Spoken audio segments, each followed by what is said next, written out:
Hi Sven. Hey. So I start with a few questions about you and your music, and then I'm gonna ask you some stuff about design and art. Okay.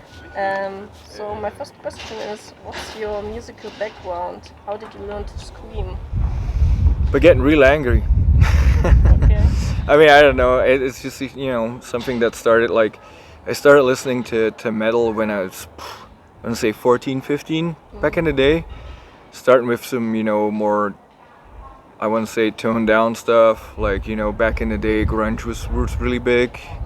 And then I immediately went from stuff like Alice in Chains into Napalm Death and Deicide for some fucking reason. Liked it, and then the area that I lived in had a lot of local bands, and the metal scene was quite alive.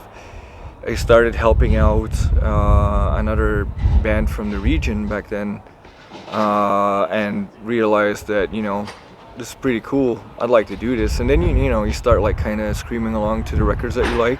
What was that band called? Aborted. Aborted. They haven't been a band for I don't even know how long. But yeah, I helped with their second demo, and then basically shortly after founded Aborted in '95, and started doing my shit. So you just taught yourself how to scream? Yeah, because there was nothing there was no internet even back then or whatever. It was just even pen pals and stuff, So this was '95. There was no tutorials, no nothing. It's just figure it out. Playing an instrument didn't appeal to you? I always figured I was too stupid for that, so screaming seemed easier. Okay. But I did actually later on, because the bands I was helping and being in Aborted, I started getting behind a drum kit and messing with it, and I thought it was a lot of fun. So I did learn how to play drums. I also played drums in a grindcore band called Lengche, and did that for I want to say 6 to 8 years, and then quit because I moved to another country and it just seemed too tedious to keep up with it. I know drums, and that's why I'm always also kind of involved with structuring beats and all that kind of stuff, but it's mainly been vocals for me. Would you tour with a band and play drums? I did with Lengche, yeah. Okay. We toured. But that's a long time ago, is it? Yeah, I quit that band in 2008. When I see you perform, you often hit your own head. What's going on through your mind in that moment? I think it's just an expression of the aggression of the music, and trying to get people hyped and amping up the aggression that's happening on stage. Kind of go nuts. So you turn into another person? Yeah, pretty much, yeah. Wow. How's the writing process in Aborted? Do you write all the songs, or is everyone involved? Usually I write all the vocal parts. I write most, if not all, of the lyrics. I think Daniel wrote some on the new record as well. But then it's mainly been Daniel and Ken that wrote everything of the last record, the new record. The one before was all Ken, and then it was kind of scattered between guitarists and Ken mostly. The point where I get involved with the songwriting is mainly looking at structures or giving some ideas like that. So I help with that stuff, and then once we have a solid base, I'll write all the vocal parts, and after that the lyrics. So it kind of follows that pattern. So you are a bit more like a producer. You could say that, though everyone is equally involved in that front. Okay. So, because you have frequently new members, so these members, they always bring something new to the band. Depending on the member, yeah. But I would say since Ken joined the band, he's been the main songwriter. Do you have any plans for Coffin for a new record? Yeah, so actually they're in the studio right now while I'm on tour. We wrote a full length now, and the drums are just finished. They're editing the drums now, and then when this tour is finished, I get home and I take 2 weeks break, and then I go in the studio and record the Coffin record. So that should come out on the tour that we have in November. What are your top 3 death metal records? Oof, that's tough. I'd say Left Hand Path from Entombed, Despise the Sun from Suffocation, and Once Upon a Cross from Deicide. Just old school death metal. Yeah. Besides metal, is there any other style of music that you enjoy? Well, I don't know if you would count hardcore as metal. I would assume so. So also that, but outside of that, a lot of classic stuff, classical metal, I would say. Classical music, not so much. But really, outside of the metal scope, I would say synthwave, stuff like that. Perturbator, Carpenter Brute.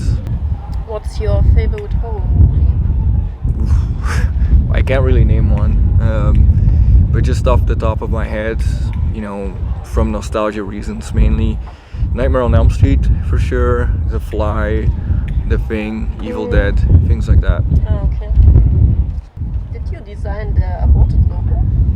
No, I refined it, but the original drawing was made by a very famous logo designer known as Christophe Spasdel. He did almost all of the band's logos in the 90s. So he did all the stuff, Cradle of Filth, Emperor, Immortal. He did all the big logos back in the day. And by refinement, what do you mean by that?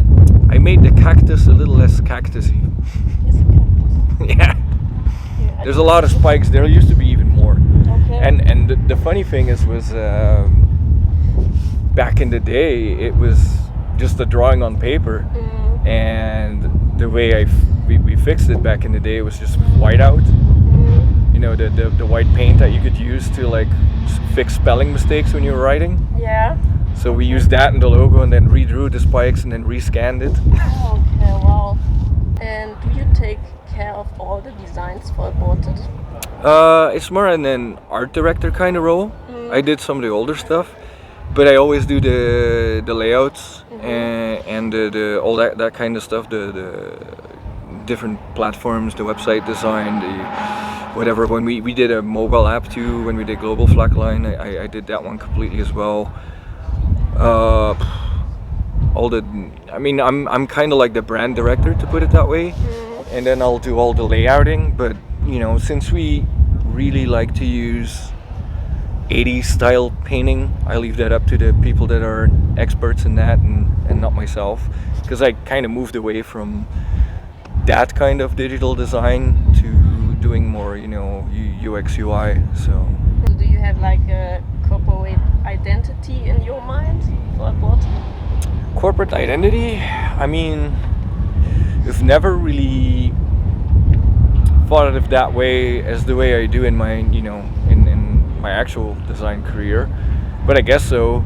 I'm the only one that really in the band is occupied with that kind of stuff, so I have it in my mind. Do I have my core values written out and all that stuff? Not really, but just So it's just something out of your guts. Yeah, pretty much. Okay. And is there a band that you feel has like a good overall graphical appeal? A band like Behemoth, for example, really have a strong grasp on their visual identity, and Adam really knows what he wants, what he stands for, and what he wants to reflect in all of his merchandise, products, visuals, videos, all that stuff. So I think Behemoth is a very good example of a band that really have a grasp on that stuff. How do you choose an artist to work with you for merch or an album cover? I think it depends. Usually I come across them through socials or seeing how other bands' artworks, but I tend to work with the same people, so there's some sort of like continuity and consistency throughout everything. We do have different kind of designs where I know that like if I want an old school black and white design, I'll go to this guy. If I want the vintage 80s kind of stuff, I'll go to this guy. If I want the collage kind of thing, I'll go to someone else. So there's like a handful of people that we've been working with for a couple of years, and that I keep working with, and that I know like, okay, I have this in mind, I'm gonna give it to this guy or to that guy. Okay. And do you give them some ideas, or do they have full freedom? It depends. It really depends. Usually there'll be like a very, very vague basic brief, because like I said, the guys that I work with, I trust 100%, and I also don't want to limit their creativity. because I also believe you get the best out of an artist if you give them creative freedom. So they'll get a brief, or it'll just be like, hey, we're thinking about doing something new. I was thinking about that, and then we're just brainstorming back and forth, see what ideas they come up with. I'll be like, okay, yeah, go for it, or maybe we can change, the composition a bit, or maybe add in this or do something like that, or the color scheme and stuff like that. But usually they're free to do whatever they want, and they also know, they know me, they know what the band stands. I think we've got a pretty established brand by now, so they also know, like, not to do something completely crazy. How was the creation process for the newest album cover? So that's with Dan Goldsworthy, and Dan and I go back for a while now because he also worked on the Coffin Feeder record, and we talk a lot. We've become friends throughout the time that we've been working together now. And usually it's like I'm explaining him, like, I've been thinking of doing like this kind of concept, and this is the title. And there were 2 different concepts, I believe, or 3 different concepts for the record. And we ultimately went with what it became, but the alternate concepts were kind of being the inside of a movie theater with a bunch of massacred bodies and like Easter eggs in the movie theater, but then it kind of seemed a bit too Ice Nine Kills. Okay. So we scrapped that one. The other idea he had was literally a vault. Okay. And so we came up like with, what if we have this like figure that is completely obsessed with horror movies and death metal, and is kind of like an extreme portrayal of who we are. And because he's so obsessed with horror movies, what's the biggest cliche of them all? A cabin in the woods. So we kind of went that way, and then brainstorming over the Easter eggs. A lot of the Easter eggs are from Dan's mind as well, and sometimes Easter eggs get kind of created through misunderstandings or misreading something, and then something funny comes out of it. Like the Coffin Feeder record, you have Gizmo from Gremlins. How that came along was funny because he was saying like, maybe we should have Gizmo peering over a xenomorph egg, and I was like, yeah, we should totally have Gizmo pissing on someone's head. I misread it, and we both thought it was funny and just went with it. So it's a back and forth of this kind of stuff. Do you have like a favorite Easter egg of all these covers? Yeah, I think the one I just discussed is pretty fucking funny. So what was like the goal when you created the World of Horror cover? Because to me it looked like you wanted to create something super gross. It's not necessarily super gross. To me it was. I mean, to me it's painted in a certain way where it can't be that gross because it's not real looking. It's a painting, but basically it's just like giving homage to, or paying tribute to, albums, bands, and movies that kind of shaped us into who we are as a band. So there's references to Cannibal Corpse, Mortician, Dismember, Carcass. There's references to Friday the 13th, Dawn of the Dead, The Church, Fright Night. There's all these movies that are on there. So there's a lot of details. I mean, if you have the vinyl, there's a lot of references, yeah. And what's an artist that you really like to work with? I always wanted to work with Wes Benscoter in the past, but honestly, like these days, I think like with Dan, we found someone that's absolutely perfect for our style. So I'm working with him, so it's cool. So the thing with Wes just didn't happen. It never happened. I don't know why. Would you use AI for an album cover? No. No? No. Why not? I think it's a good tool to ideate. So for example, if you have a concept in mind and you need a way to bring it to an artist, that can be an idea, or even as an artist it can be part of your workflow where you're kind of like, okay, I have this in mind, it might give you options that you don't think of compositionally or in terms of color schemes, maybe. And you can iterate in terms of minutes, which, you know, if you have to hand paint or create in Photoshop, it'll take you hours. You could just see, like, would this work or not?